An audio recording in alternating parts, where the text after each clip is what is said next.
முதல் குற்றவாளி இந்த அரசாங்கம், இந்த காவல்துறை, இந்த உளவுத்துறை. சும்மா மறுபடி செத்து பணமா விழுந்த பிறகு இன்னும் என்னென்ன நெரேட்டிவ் செட் பண்ணிட்டு இருக்கீங்க? முதல் நாள்ல தொடங்குனதுல இருந்து இப்ப வரைக்கும் நாங்க கொண்டு போய் ஒரு அனுமதியை எழுதி கொடுக்கிற போது காவல் நிலையத்திலே எவ்வளவு பேர் வருவார்கள் என்பதை நாங்கள் சொன்ன பிறகு தனித்தனியாக ஒவ்வொரு நகர செயலாளரை, ஒவ்வொரு பகுதி செயலாளரை, ஒவ்வொரு கிளை செயலாளர் வரைக்கும் ஐஎஸ் தொடர்பு கொள்வார், உளவுத்துறை அதிகாரி தொடர்பு கொள்வார். சார் எத்தனை வண்டி வருது, சார் எத்தனை பேர் போறீங்க, நாங்க சொல்ற கணக்கு மட்டும் எடுத்துக்க மாட்டார். டோல்கேட்ல ஆள் நிக்கும் உளவுத்துறைக்கு, டோல்கேட்ல இந்த டோல்கேட்ல இத்தனை வண்டி கிராஸ் ஆயிருக்குது சார், சோ இவ்வளவு கூட்டம் வரப்போகிறது. இதை கொடுக்கிற வேலைதான் உளவுத்துறையின் வேலை. உளவுத்துறை இந்த ரிப்போர்ட் கொடுத்து காவல்துறை பாதுகாப்பு கொடுக்க வேண்டும் என்பதற்காகத்தான் அனுமதியே கேட்கப்படுகிறது. அதுதான் பேசிக். ஏன் நாம் அதை யாருமே பேச மாட்டேங்கிறோம்? விஜய் நேரம் கழிச்சு வந்தார். விஜய்க்கு கொடுக்கப்பட்ட நேரம் என்ன சொல்லுங்க? அனுமதி நேரம் என்ன?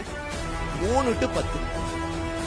3 to 10 அனுமதி நேரம் கொடுத்தது யார்? காவல்துறை. அனுமதி கொடுத்த இந்த நேரத்திற்குள் விஜய் 2:59 வந்து கலவரம் செய்திருந்தால் விஜய் குற்றவாளி. 10:01 வந்து கலவரம் செய்திருந்தால் குற்றவாளி. 3 to 10 வரைக்கும் முழுமையான நேரமும் பாதுகாப்பு கொடுக்கிறேன் என்று காவல்துறை உத்தரவு கொடுத்திருக்கிறது. அப்புறம் தாமதமாக வந்தார்னா அப்ப முதல் நாளே என்ன நரேட்டிவ் செட் பண்றீங்க? அவர் லேட்டா வந்தார்.